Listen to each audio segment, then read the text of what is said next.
In the summer of 1944, several high-ranking German generals stepped off a ship onto Canadian soil. They were not shouting. They were not resisting.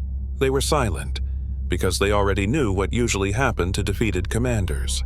For years, they had told their own officers terrifying stories about Allied captivity, cold camps, forced labor, endless interrogations, humiliation. As the train doors opened, one general whispered to another, "This is where they break us." But something felt wrong. No guards screamed. No rifles were raised. No dogs barked. Instead, Canadian officers stood calmly on the platform, clipboards in hand. One of them even nodded, politely. The generals were marched forward, expecting shouted orders. None came. They passed green fields, wooden buildings, clean barracks. One German general stopped walking.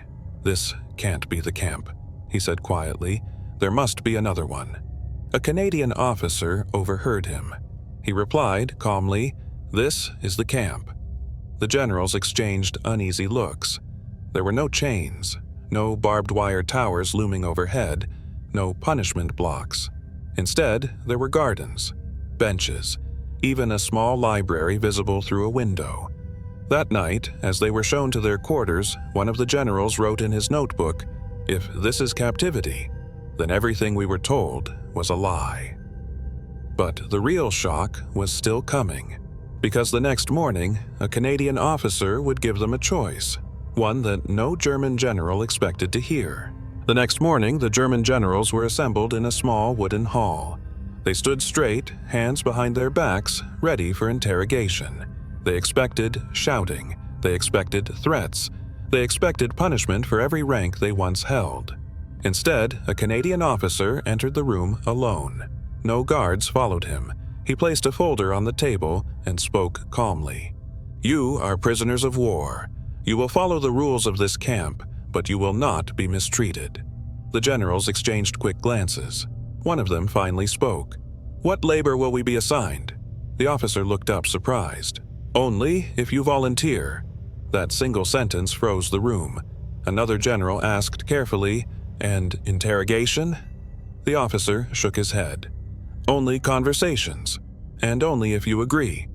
The men who had commanded divisions stared in disbelief. They were told they could read newspapers, they could write letters home, they could walk freely inside the camp during daylight hours. One general whispered, "This is psychological warfare." But the strangest moment came at lunch. They were served hot soup, fresh bread, enough food to leave plates unfinished. No guards rushed them. No one counted bites. A German general pushed his bowl away and said quietly, "They're feeding us better than our own army did at the end." That afternoon, the camp commander delivered the final rule. Rank means nothing here. Only behavior does. For the first time since their capture, the generals felt something unfamiliar. Not fear, not humiliation, confusion. Because if this was punishment, then why did it feel like dignity? And if dignity was allowed, what did Canada really want from them? Days passed, then weeks. The German generals waited for the moment when the mask would fall. It never did. No punishments came. No forced confessions. No secret trials. Instead, something far more unsettling began to happen. The Canadian officers started asking questions. Not about battle plans, not about secrets, about decisions.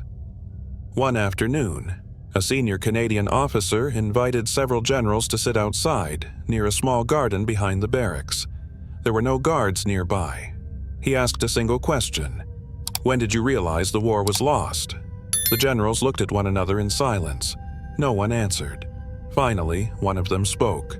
"Long before surrender," he admitted. The officer nodded. "Then why did you continue?" That question cut deeper than any interrogation. The conversations continued over days. Not accusations, reflections. They spoke about orders they followed but questioned. Men they sent forward knowing they would not return. Choices made to protect careers instead of lives. One general slammed his fist on the table. "We had no choice." The Canadian officer replied calmly, Every man has a choice. Some just don't like the cost. That night, the generals gathered in their quarters. No one slept.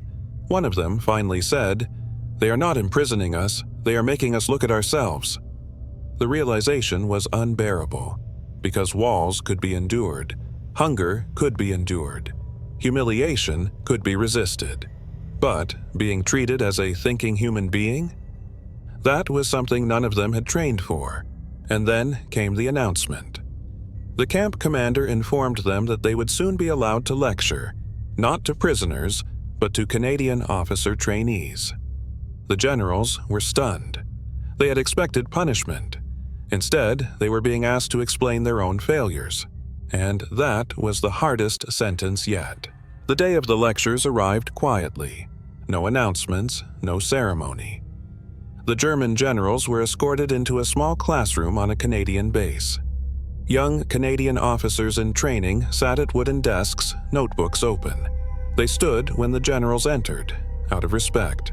That moment alone shook them. One German general later wrote, "For the first time since the war began, no one looked at us with fear or hatred." They were told to speak freely, not to defend themselves, not to justify the war, but to explain what went wrong. One by one, the generals spoke about arrogance, about ignoring logistics, about believing propaganda over reality, about choosing obedience over responsibility. The room was silent. Then a Canadian cadet raised his hand. "If you knew these mistakes," he asked, "why didn't you stop them?" The answer came slowly. "Because stopping them would have ended our careers, and we valued rank more than truth." That sentence ended the lecture. Months later, the generals were informed of their fate. They would not be publicly humiliated. They would not face revenge. They would be returned to a defeated Germany, with their own written testimonies included in Allied military studies. Their legacy would not be victory. It would be warning. One Canadian officer summed it up with a final sentence. "You expected punishment for losing a war, but the real punishment is being remembered for why you lost it." Years later, one former German general reflected on his time in Canada. "They didn't break us. They let us see ourselves clearly, and that was worse."